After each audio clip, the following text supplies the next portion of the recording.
श्री सद्गुरु महाराज की जय। संत भुजंगी दास जी महाराज की जीवनी। ईश्वर की सृष्टि में मनुष्य सर्वोत्कृष्ट प्राणी है, क्योंकि जीव जब सुर दुर्लभ मनुष्य शरीर में आता है तो उसमें ज्ञान अर्जन करने का सामर्थ्य होता है। वह आदि भौतिक ज्ञान के अलावा ब्रह्म ज्ञान को भी प्राप्त कर सकता है। साधन विशेष के द्वारा वह केवल ब्रह्मविद ही नहीं बल्कि स्वयं ब्रह्म हो जाता है। रामचरितमानस में वाल्मीकि जी श्री राम से कहते हैं, जानत तुम ही हो जाई। ज्ञान की इस पराकाष्ठा पर पहुँचे हुए को संत कहते हैं। परम सनातन असीम अनंत अस्थिर व निश्चल तत्व को प्राप्त किए हुए होते हैं। संत परम सनातन असीम अनंत अस्थिर व निश्चल तत्व को प्राप्त किए हुए होते हैं। संत जब आत्मज्ञान को उपलब्ध हो जाते हैं तो उन्हें यह संसार असार और स्वप्नवत मिथ्या जान पड़ता है तथा वे लगातार परमार्थ के कार्य में लगे रहते हैं। इन दो कारणों से वे स्वयं अपने जीवन का ब्यौरा नहीं लिखते। न इसके लिए उसके पास समय होता है और न इसकी कोई चाह ही रहती है। इसके जीवन काल में इर्द गिर्द जितने भी साधु महात्मा साधक गृहस्थ आदि रहते हैं, प्रायः सभी संसारिक या आध्यात्मिक उपलब्धि को प्राप्त करने के लिए आशीर्वाद मांगते हैं और कार्य सिद्ध हो जाने पर लगभग भूल ही जाते हैं। यदि कोई प्रेमी भक्त संत के जीवन काल में ही उसके जीवन वृत्तांत को न लिख पाए तो बाद में उसके जीवन की घटनाओं के संबंध में प्रायः अनभिज्ञ बनी रह जाती है, जो बाद में विवाद का विषय हो जाता है। संत संसार में वे दुर्लभ आत्मज्ञ और वंदनीय महापुरुष होते हैं, जिन्होंने परम प्रभु परमात्मा के से तदाकारता स्थापित कर ली है। भिन्न भिन्न काल तथा देशों में संतों के प्रकट होने के कारण तथा इनके भिन्न भिन्न नामों पर इनके अनुयायियों द्वारा संतों के मत के भिन्न भिन्न नामकरण होने के कारण संतों के मत में पृथक ज्ञात होता है। परंतु यदि मोटी और बाहरी बातों को तथा पंथाई भावों को हटाकर विचारा जाए और संतों के मूल एवं सार विचारों को ग्रहण किया जाए तो यही सिद्ध होगा कि सब संतों का एक ही मत है। वैसे तो इस संसार में लगभग प्रत्येक देश और काल में संतों का आविर्भाव हुआ है, लेकिन भारतवर्ष की पवित्र भूमि संतों के लिए विशेष उर्वरा रही है। भारतीय संस्कृति मूलतः आध्यात्मिक है, जो इंद्रियों की पहुँच से परे की एक आध्यात्मिक सत्ता में विश्वास रखती है। भारतीयों में यह विश्वास बड़ा ही सुदृढ़ और सुस्थापित है कि संत मनुष्य के रूप में परमात्मा होते हैं। उन्हें परमात्मा के संपर्क में आध्यात्मिक सामर्थ्य प्राप्त होती है और वे अपने शिष्यों में भी यह गुण भर देते हैं। अपनी कोई इच्छा न रखते हुए वे प्रभु की मौज में रहते हैं। दुख और झंझटों से भरे संसार के लिए वे सदा शांति और प्रेरणा के स्रोत होते हैं। वे प्रकट रूप से एक साधारण पुरुष के समान होते हैं। वे प्रकट रूप से एक साधारण पुरुष के समान होते हुए भी अंतर में परमात्मा से एकत्व प्राप्त किए हुए होते हैं। संत सब जीवों में से एक समान प्यार करते हैं। वे जाति या धर्म का ख्याल नहीं करते और न अमीर गरीब या ऊंच नीच का विचार करते हैं। वे स्वयं ही अपने स्वामी होते हैं। वे अलौकिक निर्मल आनंद में मग्न होते हैं और उनका जीवन सभी प्रकार से पवित्र होता है। इसीलिए यह अतिशयोक्ति नहीं है कि हमारा पवित्र भारत भी सुन प्रतीत होने लगेगा यदि व्यास, वाल्मीकि, सुखदेव, नारद, याज्ञवल्क्य, जनक, वशिष्ठ, दधीचि, बुद्ध, महावीर, शंकर, रामानुज, माधव, चेतन, नानक, कबीर, सूर, तुलसी, नमनवार, माणिक वासकर, ज्ञानदेव, तुकाराम और ज्ञान संबंध रामकृष्ण प्रभृति संतों को उसके इतिहास में से निकाल दिया जाए। संत ही भारतवर्ष के स्मृतिकार हैं, संत ही उसके कवि हैं, संत ही उनके संदेशवाहक हैं और संत ही उनकी संतान को प्रेम, ज्ञान और शांति का पाठ बढ़ाने वाले हैं। उन संतों को हमारा बार बार प्रणाम है। संत ही मानव जाति के प्राण हैं। संत ही संसार रूपी पादप के अमृत फल हैं। संत ही सभ्य समाज को प्रकाश देने वाले प्रदीप हैं। वे ही पाप ताप से पीड़ित मानव जाति को ऊपर उठाने वाली शक्ति है। भारत की यह सांस्कृतिक परंपरा सृष्टि सृष्टि के आदिकाल से अव्याहत रूप से प्रभावित होती चली आ रही है। इस कल्याण भूमि भारत में आध्यात्मिक गंगा की धारा मानव कल्याण के लिए क्षेत्र में सिंचित करते हुए सदा से बहती चली आ रही है।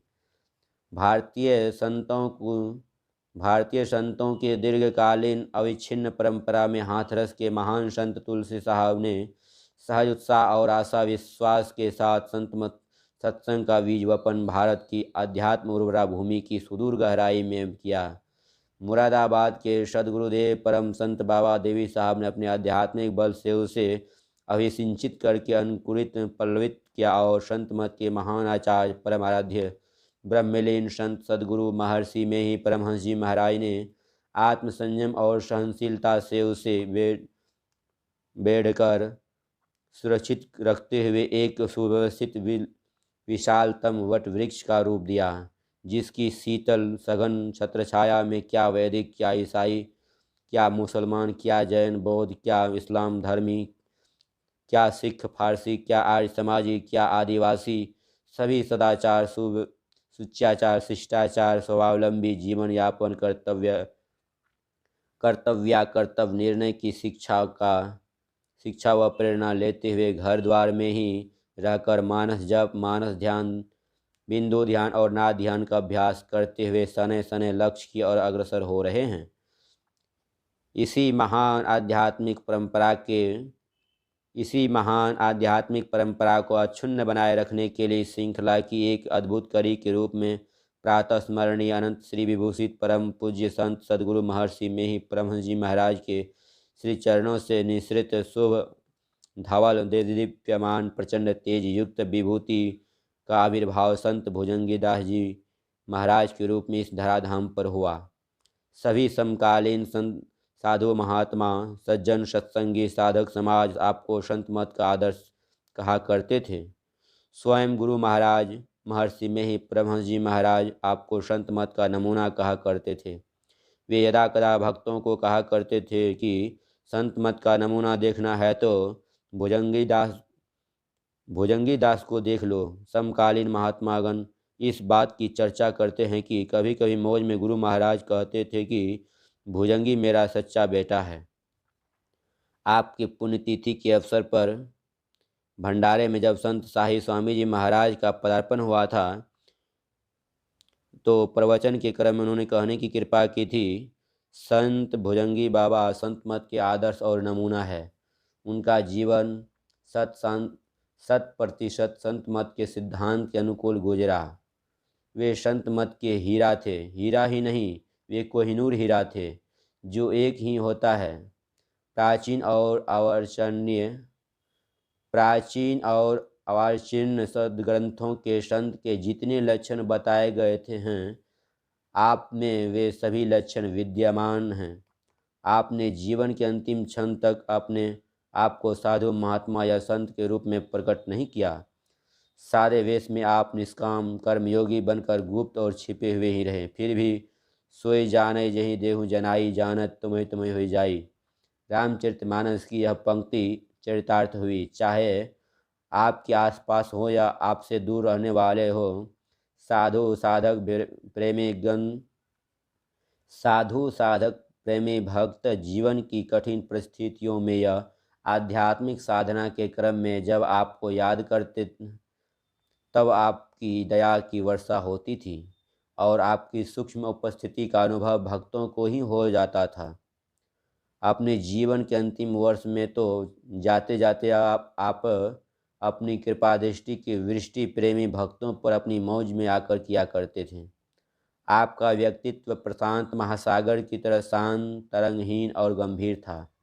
आपके अहंकार शून्य, भौतिक सुख संपदा से उदासीन, सहिष्णु, क्षमाशील, परम संतोषी, व्यवहार कुशल, दयावान, वीतराग, मृदुभाषी और सबको सम्मान देने के दिव्य गुणों से जन सामान्य परिचित थे। आपके साधुता, शीलता और दयालुता का एहसास तो हो ही जाता था, परंतु आपकी साधनात्मक आध्यात्मिक गहराई का पता तो अच्छे अच्छे साधकों को भी नहीं हो पाता था। आपका सुडौल शरीर, माथे के बड़े बाल, बड़ी दाढ़ी, सफ़ेद वस्त्र के बीच चमकता ललाट, चमकती आंखें, मुखमंडल से निसृत होती दिव्य आभा, सम्मोहक वचन और सादे जीवन से एक दिव्य पुरुष का दिग्दर्शन होता था। आपका जीवन अवश्य ही सरल, सीधा और सदा था।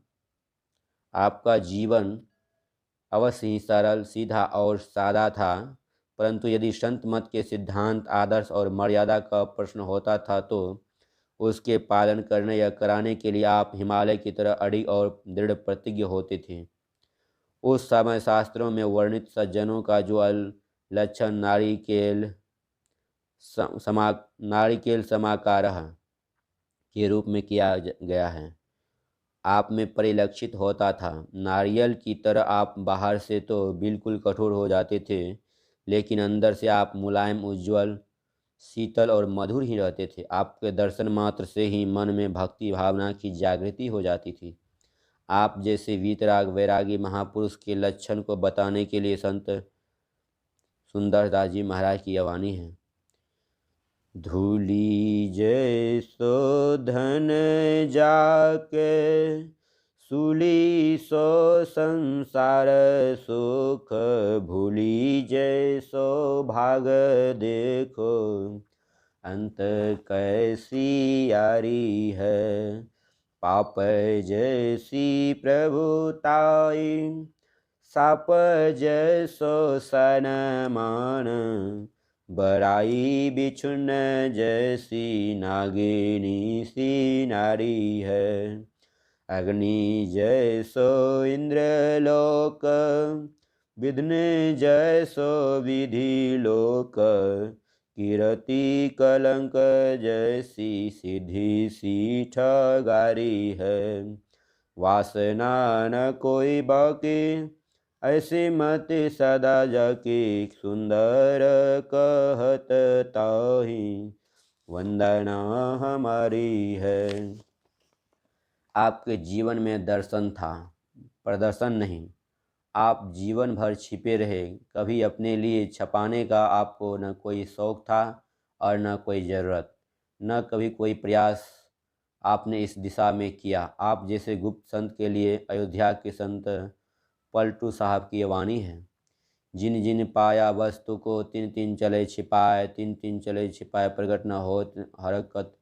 भीड़ भाड़ से डरे भीड़ में नाहि बरकत, धनी भयो जब आप मिली हीरा की खानी। ठग है इस संसार जुगत से चले अपानी, जो है रहते गुप्त सदा वह मुक्ति में रहते। उन पर आवे खैर प्रकट जो सबसे कहते, पलटू कहिए उसी से जो तन मन दे के ला पलटू कहिए उसी से जो तन मन दे के जाए। जिन जिन पाया वस्तु को तिन तिन चले छिपाए। उपयुक्त संतवाणी का उल्लंघन आपने जीवन में कभी नहीं हुआ। उपयुक्त संतवाणी का उल्लंघन आपके जीवन में कभी नहीं हुआ। कोई चाहकर भी आपके बारे में कुछ प्रकाशित नहीं कर पाता था। एक बार शांति संदेश पत्रिका, मासिक पत्रिका के व्यवस्थापक ने आपकी अनुमति के बिना ही आपके प्रवचन को प्रकाशित किया था। उक्त व्यवस्थापक को अपने आश्रम में आने पर आपने कड़ी डांट फटकार लगाई। उन्होंने आपके प्रवचन को पत्रिका में क्यों प्रकाशित किया? उन्होंने आपके प्रवचन को पत्रिका में क्यों प्रकाशित किया? यह दृश्य देखकर मेरे हृदय का संकल्प डगमगा सा गया। मैं मन ही मन चाहता था कि आपके जीवन वृत्त को तो कम से कम लोग कल्याणार्थ छपना ही चाहिए। मैं मन ही मन प्रार्थना करता था कि प्रभु आपके जीवन रहते यदि आपकी संक्षिप्त जीवनी भी छप जाती तो उसके आधार पर बाद में बृहत जीवनी भी प्रकाशित की जा सकती थी। ऐसा हो जाने पर उनकी प्रामाणिकता होगी, अन्यथा उसकी प्रामाणिकता पर प्रश्न चिन्ह लग सकता है। हालांकि आपके श्री चरणों में एक से एक विरक्त गृहस्थ साधक सिद्ध शरणागत हुए और आपकी कृपा वृष्टि उन भक्तों पर हुई भी। किन्हीं विरक्त या गृहस्थ को यह साहस नहीं हो पा रहा था कि आपको आपके जीवन वृत्त के बारे में कुछ पूछे ताकि कुछ तथ्य एकत्रित किया जा सके। किंतु जब मैंने इस और गहराई से सोचा और सघन निरीक्षण किया तो पता चला कि इस बात की किसी को कोई जरूरत महसूस ही नहीं हो रही है और न इस काम के लिए किसी को फुर्सत ही है। प्रायः विरक्त को प्रवचन करने से फुर्सत नहीं और गृहस्थ को अपनी गृहस्थी से फुर्सत नहीं। जैसा कि प्रायः संतों के जीवन में हुआ करता है। उनके इर्द गिर्द के गृहस्थ विरक्त उनके अपेक्षित लाभ लेते हुए अपना काम बनाकर अपने स्थान पर लौट जाते हैं या अपना नया स्थान बना लेते हैं। संत भी परमानंद की मस्ती में निमग्न रहते हुए इन बातों से उदासीन रहते हैं। अब मैं अति अब मैं अति संक्षिप्त में इस बात का उल्लेख कर रहा हूँ कि किस प्रकार किस किस परिस्थिति में आपके श्री चरणों में मुझ अंकिंचन को स्थान मिला है और आपकी कृपा से ही आपके जीवन काल में ही आपकी जीवनी को प्रकाशित कर रहा है।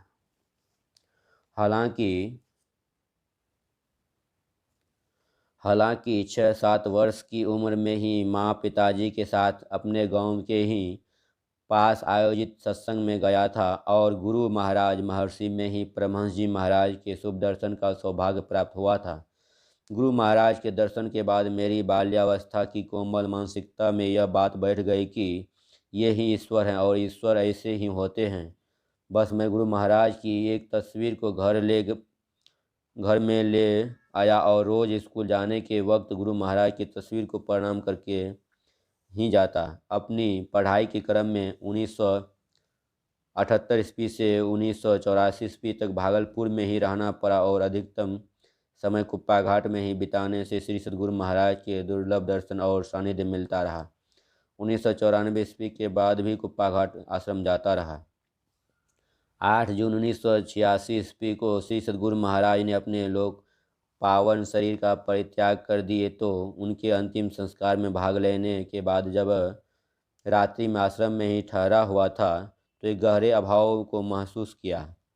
वहाँ के जनमानस को देखकर किन्हीं शांत स्थिर गंभीर दयानिधि करुणानिधि शरीरधारी महात्मा के शरणागत होने की उत्कंठा हुई जो श्री सद्गुरुदेव महाराज की विशेष कृपा पात्र रहे हों। उन्हीं दिनों जब आपके श्री चरणों में मुझ अंकिंचन को स्थान मिला तो बड़ा ही विस्मयकारी आश्चर्य हुआ।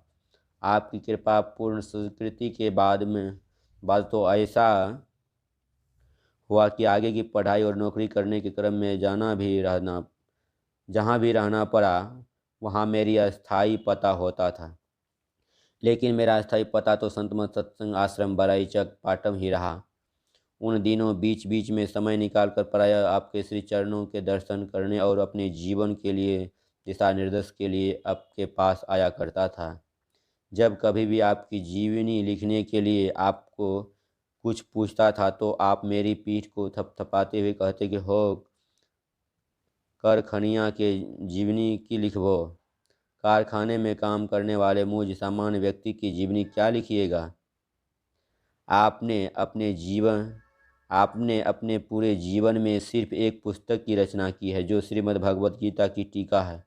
इस पुस्तक में आपने श्रीमद् भगवत गीता का सरलतम भाष्य तथा गूढ़तम रहस्यों का उद्घाटन किया है। इस पुस्तक का नाम श्री कृष्ण अर्जुन संवाद है। 1994 ईस्वी के दिसंबर माह में इस पुस्तक की पांडुलिपि मेरे हाथ में रखकर आपने किया, आप विद्वान हैं, इसे प्रकाशित कर देंगे। उस समय मैंने आपसे निवेदन किया कि पुस्तक प्रकाशित करने के लिए लेखक की संक्षिप्त जीवनी की जरूरत पड़ेगी और आपने कहा नहीं, इसकी कोई आवश्यकता नहीं है।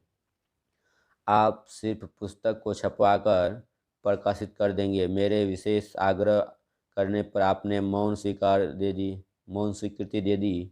अब मैं आपकी जीवनचर्या में ऐसे समय की तलाश में था जब आपसे आपके जीवन वृत्त के बारे में पूछकर लिखा जाए। इसी बीच आप हृदय रोग के इलाज में इंदिरा गांधी हृदय रोग संस्थान पटना लाए गए। अस्पताल में छुट्टी मिलने के समय आपके श्री चरणों में पटना के श्री मुनीश्वर बाबू, डॉक्टर विजय कुमार खैतान आदि अनेक गणमान्य व्यक्तियों ने निवेदन किया कि आप उनके ही घर में कुछ दिनों तक निवास करें।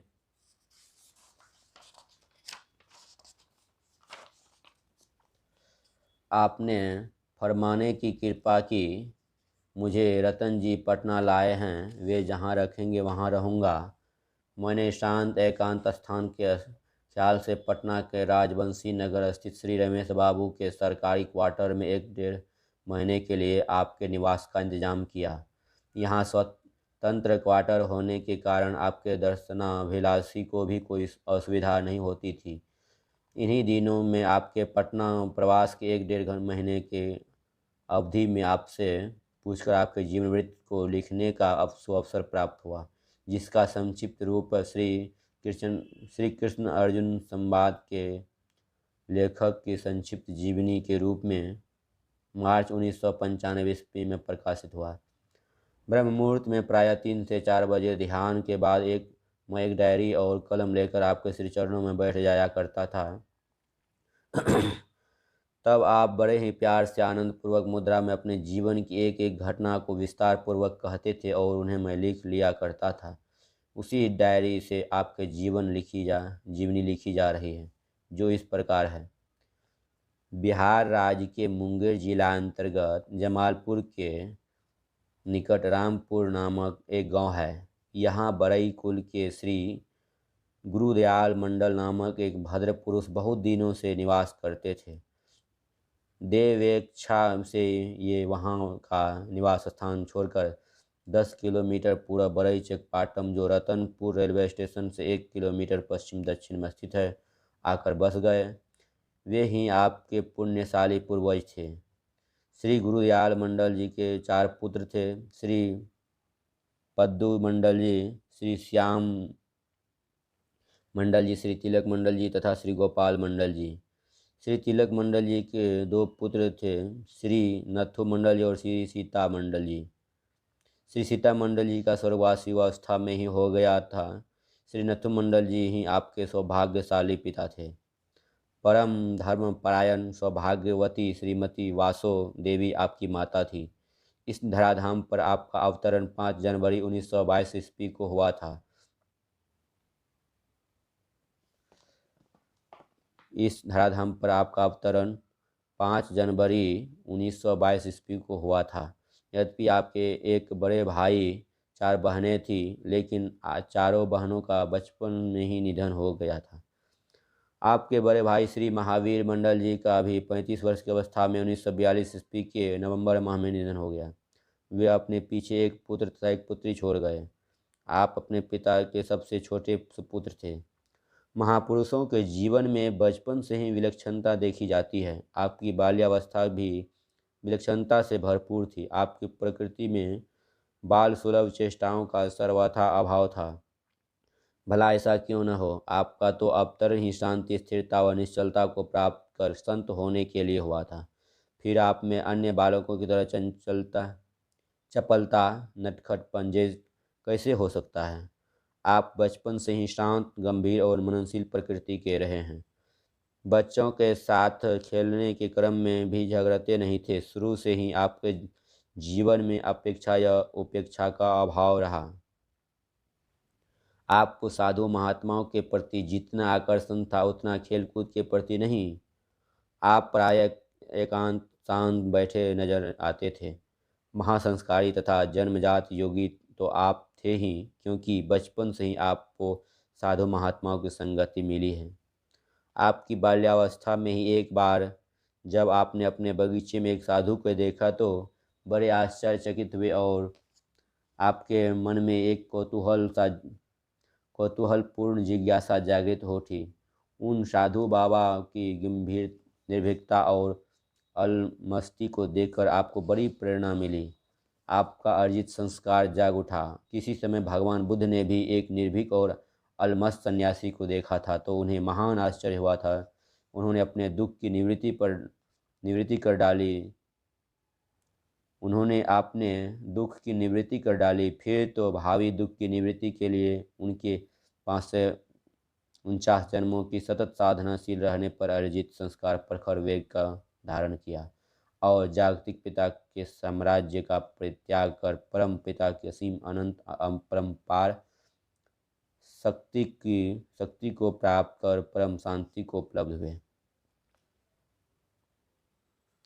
एक बार 7-8 साल की अवस्था में आप अपने माता पिता के साथ कोलकाता काली घाट गए थे। वहाँ एक विचित्र रहस्यमय साधु बाबा मिले जो आपको देखकर नाचने लगे। उन्हें देखकर पहले तो आप बहुत डर गए, लेकिन बाद में डर नहीं रहा। इस घटना को याद कर आप सिर्फ इतना ही कहते थे, पता नहीं इसका क्या रहस्य रहा होगा और वे कौन हैं यह भी ज्ञात नहीं है। बचपन में खेलकूद की अभिरुचि भले ही आपको कम रही, परंतु पढ़ाई के मामले में आप कुशाग्र बुद्धि के विद्यार्थी थे। एक बार बातचीत के क्रम में आपने आपके सहपाठी रहे स्वर्गीय श्री मुसहरू मंडल जी ने बताया कि आप बड़े ही मेधावी और तीक्ष्ण बुद्धि के छात्र रहे हैं। गणित में आपको आपकी विशेष रुचि थी, लेकिन कठिन से कठिन गणित के सवालों का समाधान आप आसानी से कर देते थे। अब तो यह जग जाहिर है कि संसार के सभी समस्याओं का समाधान आपने कर डाला। जिस संसार को कबीर साहब ने कांटों की बाड़ी कहा है, जिसमें उलझ पुलझ कर लोग मर जाते हैं, उस संसार के झंझावात रूपी कठिन समस्याओं से घिरा व्यक्ति आपको याद कर आपकी दया को पाता है और आपके जागतिक समस्याओं का हल आता है। अंग्रेज़ों के शासन के समय भारतीयों के लिए पढ़ाई लिखाई करना उतना सुलभ नहीं था जितना कि अंग्रेज के लिए था। इसलिए उन दिनों साधारण लोग बहुत ऊंचे दर्जे तक की पढ़ाई नहीं कर पाते थे। आपने तीसरे वर्ग तक की पढ़ाई गांव की पाठशाला में ही पूरी की। चौथे और पाँचवें वर्ग की पढ़ाई आपने गांव के 3 किलोमीटर दूर महमदा गांव के स्कूल में की। छठे और सातवें वर्ग की पढ़ाई railway station English middle school Keshavpur Jamalpur में पूरी की। आपने सन 1936 ईस्वी के नवंबर माह में बोर्ड 7वें वर्ग की परीक्षा पास की। कुछ कारणवश आप आगे नहीं पढ़ाई नहीं किए कुछ कारणवश आपने पढ़ाई नहीं कर सके। सन 1939 ईस्वी में तो विद्यार्थियों को ट्यूशन पढ़ाया करते थे।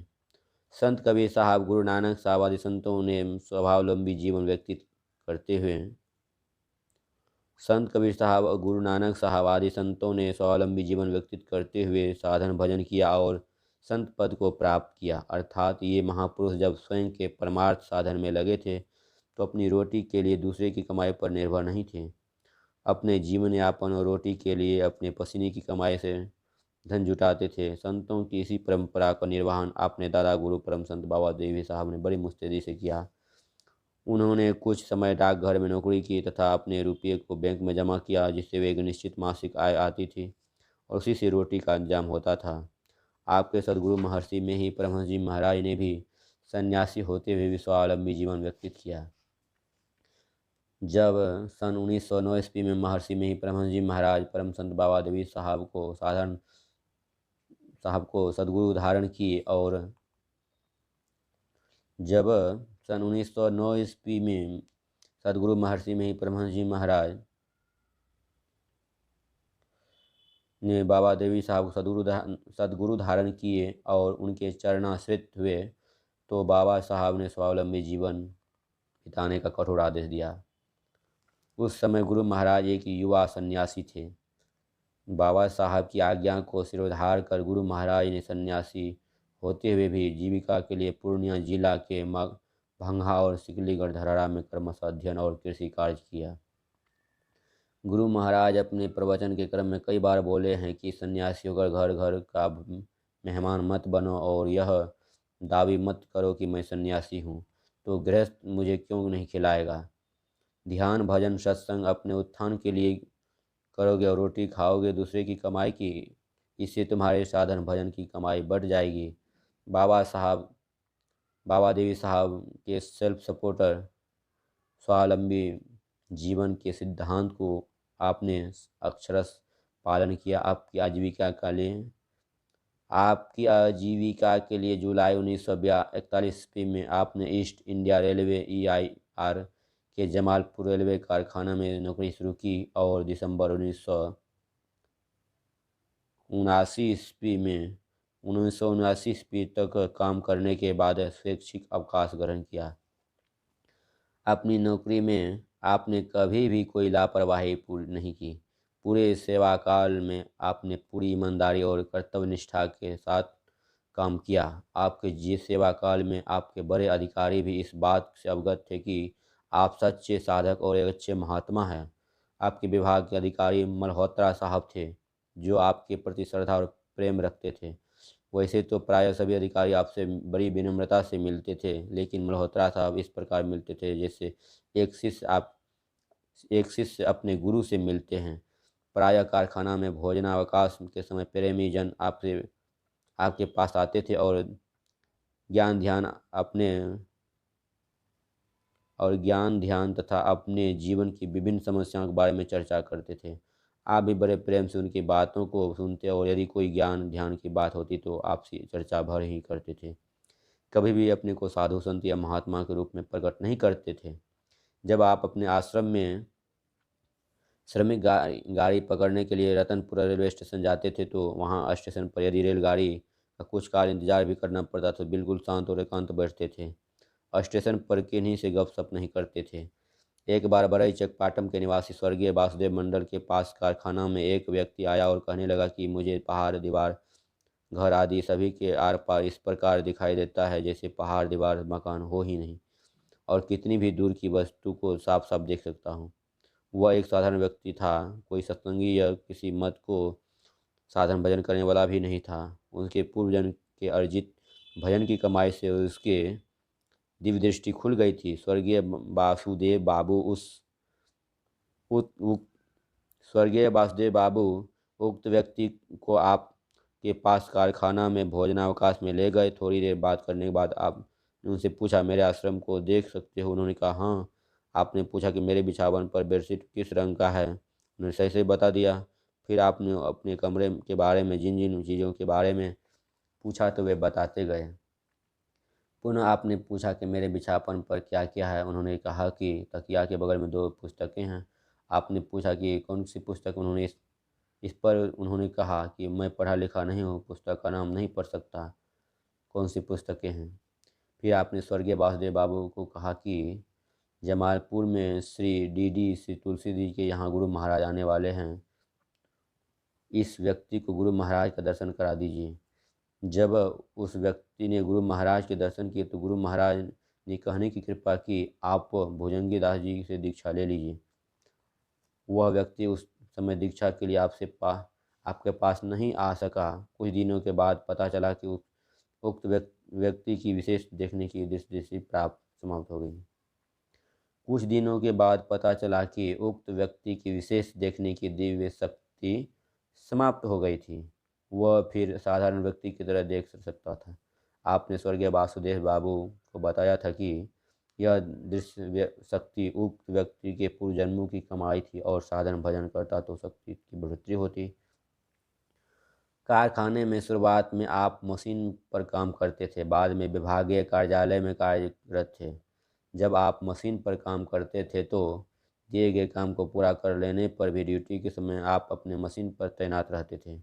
ड्यूटी के समय की समाप्ति पर ही आप मशीन से हटते थे। ड्यूटी के लिए कारखाना जाने के लिए आपको अपने आश्रम से रतनपुर स्टेशन जाने का समय भी निश्चित था। इतने दिनों के सेवा काल में आपने कभी भी दौड़कर गाड़ी नहीं पकड़ी। सन 1942 ईस्वी के अगस्त माह में जब आपकी आयु 20.5 वर्ष की थी, आपकी माताजी 60 वर्ष की अवस्था को प्राप्त कर परलोक सिधार गई। उसके 5 वर्ष बाद 1947 ईस्वी के अक्टूबर माह में लगभग 68 वर्ष की अवस्था में प्राप्त कर चुके पिताजी, आपके पिताजी का देहावसान हो गया। आपकी माताजी धर्मपरायण थी। वे हमेशा व्रत उपवास आदि धार्मिक कार्यों में लगी रहती थी। आपके पिताजी की धार्मिक प्रवृत्ति के थे। यद्यपि 68 वर्ष की आयु में ही आपका विवाह हो गया था, परंतु आप में जन्मजात योगी के लक्षण मौजूद थे, जिसके कारण कभी भी आपका मन संसारिकता में नहीं गया।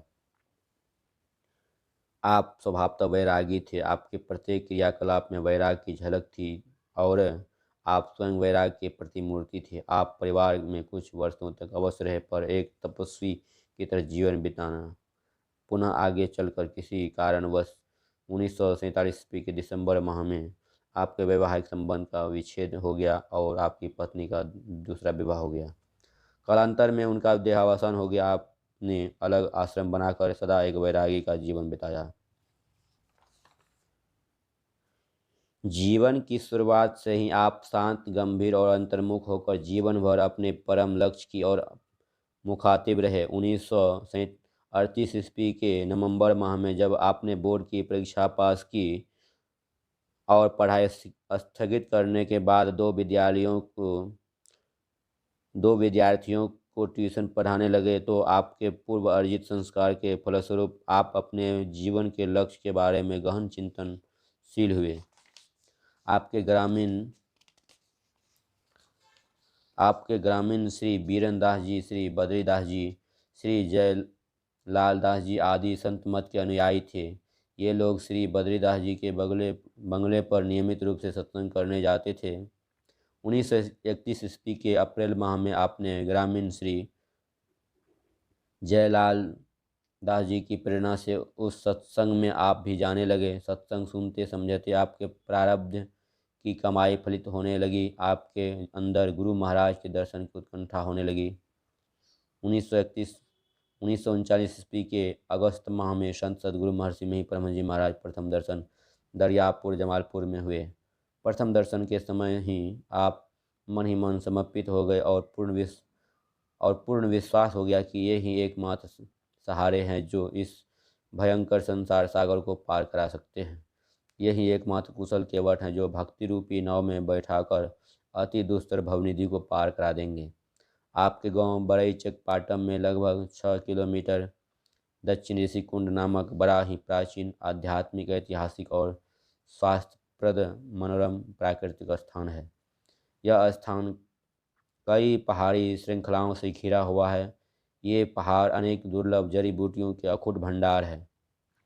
इन पहाड़ों की जड़ी बूटियों से संवर्धित गर्म पानी के बहुत से झरने हजारों वर्षों से अनवरत रूप से प्रभावित होते चले आ रहे हैं।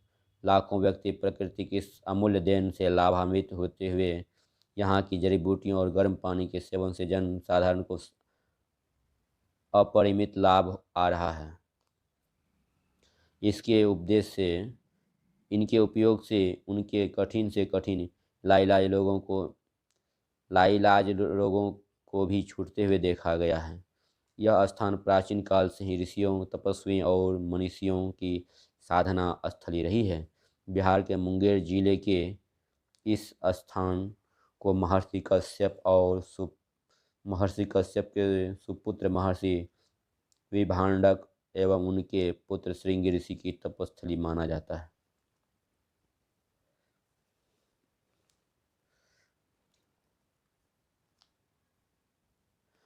आज भी यहाँ के पहाड़ों, कंदराओं, गुफाओं और घने जंगलों में साधु संन्यासियों, तपस्वी वैरागियों के दर्शन यदा कदा ही हो जाते हैं। ऋषियों के इस तपोवन में जगह जगह पर प्रकृति गर्म पानी के कुंड तथा झरने हैं। रात्रि में पहाड़ों जंगलों में रहने वाले जंगली हिंसक पशु भी इस तपोवन में पानी पीते देखे जाते हैं। इस स्थान का आध्यात्मिक महत्व इतना है कि प्राचीन काल से आज तक यहाँ किसी हिंसक पशु द्वारा किसी व्यक्ति की दुर्घटना नहीं हुई है। यह स्थान भारत के पर्यटक स्थलों में अपना विशेष आध्यात्मिक महत्व रखता है।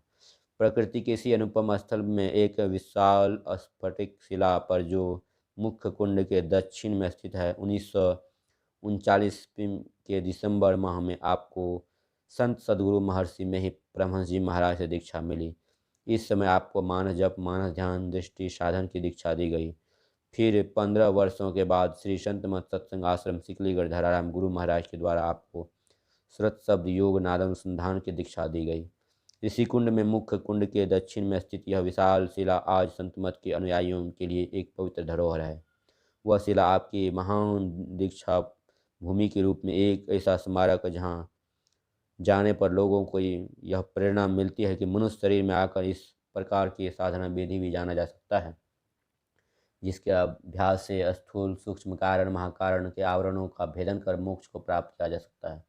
प्रायः प्रत्येक वर्ष जाड़े के दिनों में आप अपने प्रेमी भक्तों के साथ उस पवित्र शिला पर जाया करते थे। एक उत्सव का वातावरण होता था। उस जाड़े में सभी गर्म पानी के कुंडों में स्नान कर ध्यान करते थे और वहाँ पर सबों के लिए भोजन भी बनता था। आपके सानिध्य में स्नान, ध्यान और महाप्रसाद ग्रहण करने के का अलौकिक आनंद सभी भक्तों को मिलता था। श्री सद्गुरु